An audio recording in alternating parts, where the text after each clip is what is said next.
Bonjour à tous, c'est Olivier de Poppy School, j'espère que vous allez bien et bienvenue dans cette nouvelle vidéo qui va être très intéressante, que vous soyez porteur de projet pour créer une micro-crèche ou que vous soyez déjà un gestionnaire d'une structure, de plusieurs structures. On va parler de comment optimiser votre remplissage et de ce fait votre chiffre d'affaires et de ce fait votre rentabilité, votre marge. Donc ça peut intéresser tout le monde. C'est parti pour la vidéo.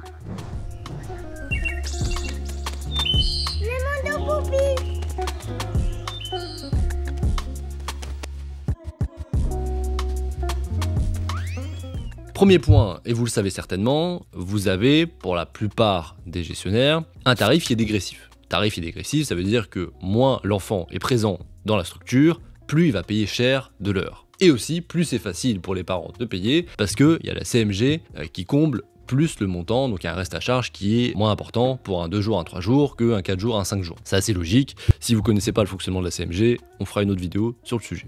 Donc ça veut dire que concrètement, si on remplit sa structure de petits contrats, on a un chiffre d'affaires qui est plus haut que si on met uniquement des temps pleins. Pour autant, la bonne solution au final, c'est de faire un bon mixte. C'est-à-dire qu'on va avoir des contrats qui vont bien se cumuler des 3 jours et des 2 jours, et aussi des contrats 5 jours. Parce qu'au final, la problématique, si on remplit que de 3 jours et de 2 jours, c'est qu'après on peut se retrouver dans une situation où si un 3 jours part qui collait parfaitement à 2 jours, ça peut être un petit peu plus compliqué de trouver le remplacement. Mais cumuler les deux, cumuler à la fois des 5 jours et à la fois des 3 jours et 2 jours, ça permet naturellement d'augmenter le chiffre d'affaires. Ça rajoute quelques milliers d'euros qui au final va changer tout simplement parce que vous n'avez pas une augmentation de charge, vous avez plus de contrats, mais par contre vous avez forcément plus de marge parce que vous avez plus de chiffre d'affaires qui est généré. Pour autant, faites attention juste sur un petit point par expérience, si vous avez beaucoup de petits contrats, qui en plus sont sur des âges différents, vous pouvez aussi être rapidement embêté sur les différents lits que vous devez avoir dans votre structure, et des fois vous êtes obligé de jongler d'un jour à l'autre avec des lits à barreaux ou des lits bas, donc ça peut être un petit peu embêtant. Mais par contre, bien sûr, si on cumule des petits contrats, on va de ce fait avoir plus de chiffre d'affaires. C'est ce qui se passe assez régulièrement dans les milieux ruraux, des milieux où il y a moins de moyens, que les parents ont moins de moyens, tout simplement parce que les 3 jours et 2 jours, le reste à charge souvent ils ont autour des 15% obligatoires à payer par les parents, donc une centaine d'euros, alors que de 4 et 5 jours, vous rajoutez du reste à charge, c'est assez onéreux pour les parents, donc c'est toujours plus compliqué aussi à valider. Vous le verrez en pratique, ou vous le voyez déjà dans votre quotidien, un devis pour un 3 jours et un 2 jours est souvent plus facilement signé qu'un devis pour un 5 jours.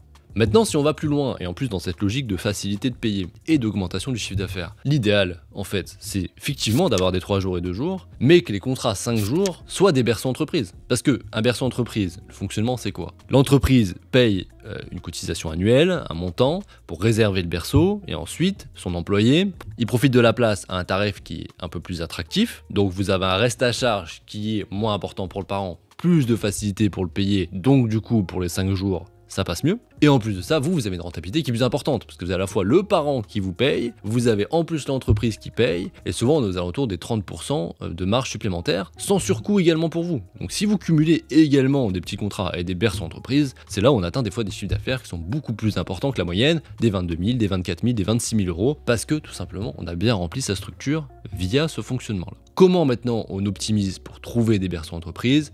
La manière la plus simple, c'est de passer par les parents. Le parent qui s'inscrit dans votre structure, il a un travail, parce que s'il souhaite déposer son enfant, c'est justement pour lui permettre d'aller travailler. Donc s'il veut aller travailler, ça veut dire qu'il a une entreprise. Donc ce qu'on peut tout simplement proposer aux parents, c'est de dire voilà, vous souhaitez vous inscrire, 5 jours semaine, ce que je peux vous proposer, c'est de faire prendre en charge une partie par votre entreprise. Vous aurez, vous, moins de reste à charge. Ça coûte rien de demander de toute façon à leur service RH ou à leur gérant directement selon la taille de l'entreprise. Et du coup, ça permettra de faciliter leur paiement et vous d'être tout simplement plus rentable.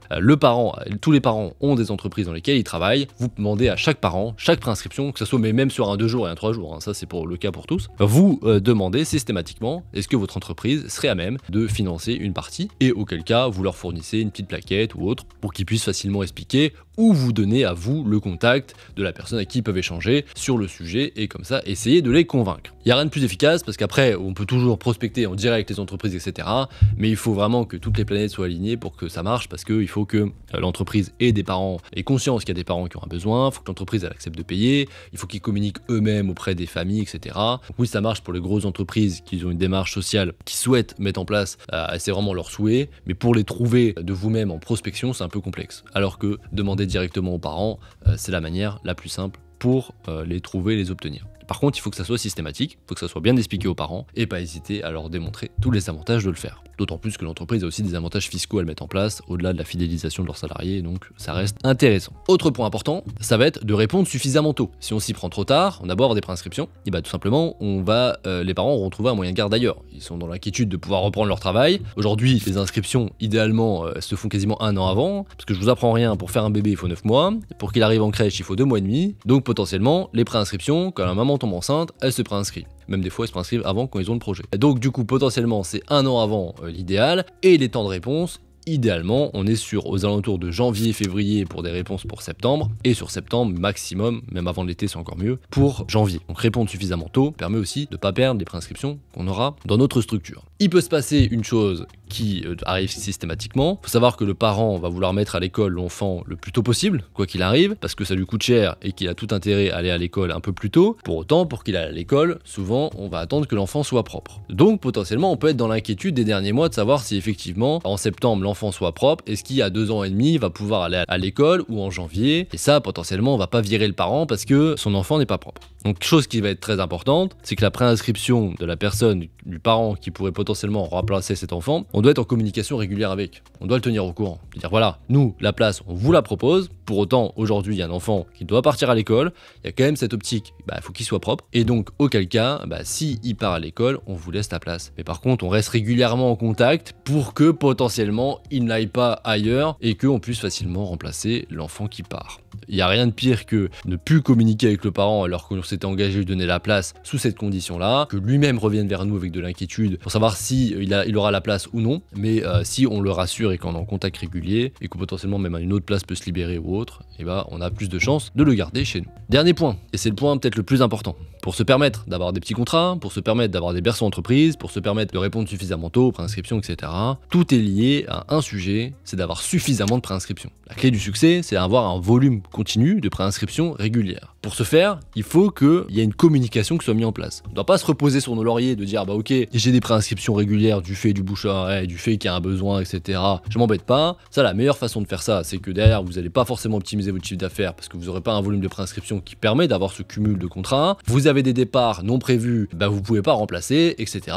Donc il faut un volume de préinscription et ne jamais lâcher la communication. Ici, la communication, ça va être intéressant, c'est d'utiliser les réseaux sociaux, d'utiliser Google Ads, d'utiliser la page Google Maps, d'aller chercher aussi des avis auprès des parents pour optimiser son référencement naturel, avoir pourquoi pas, mais c'est ce que j'utilise en dernier, des affiches dans les lieux de passage où vous êtes implanté, les mairies, pharmacies, etc. Mais il faut tout faire pour avoir un maximum de préinscriptions, avoir un site de qualité, avoir des réponses aussi aux préinscriptions. Nous, c'est ce qu'on met en place dans notre agence marketing dédiée aux crèches, qu'on appelait Spoopy Studio. Vous avez le lien en description, petite pub au passage. Mais si on crée votre site internet, derrière, il y a aussi une automatisation des réponses par email. Lorsqu'un parent se préinscrit, automatiquement il reçoit un mail, on lui explique le fonctionnement, on lui explique les tarifs, il nous valide la préinscription. Et tous les mois, il faut avoir une relance. Tous les mois, on relance les parents pour dire est-ce que votre préinscription est toujours valable. Comme ça, on a une vraie liste de préinscriptions et on sait qui concrètement est encore intéressé. Et s'il y a un changement,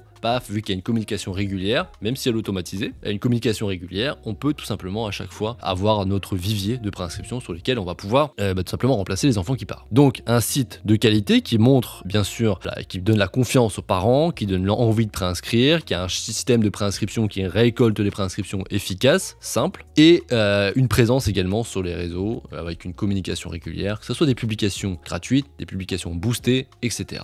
Mais il faut communiquer régulièrement pour avoir un flux continu de préinscription. Au final, c'est ça la vraie clé du succès. Plus on a de préinscription, plus on a d'opportunités, plus on pourra remplir sa structure et avoir le meilleur chiffre d'affaires possible, plus de marge, plus de revenus pour vous, plus de facilité pour vous développer, plus de salaire pour votre équipe, plus de primes, etc. Donc un meilleur confort pour tout le monde. Donc c'est un point qu'il ne faut pas négliger. Surtout qu'un jour, potentiellement, on va se retrouver dans une optique où il y aura plus de structures, plus de concurrence. Donc les structures qui feront à la fois bien leur travail, où ils mettent en avant la qualité, le bien-être pour les enfants et les pros, et bien sûr aussi pour les parents, auront plus de régularité sur les préinscriptions et vont tenir dans le temps, mais aussi celles qui sont le plus visibles possible, parce que tout simplement elles auront les premières préinscriptions.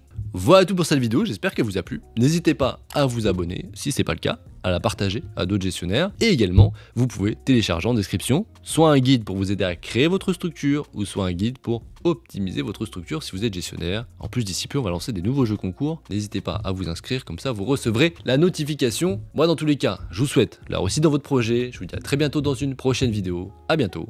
Au revoir.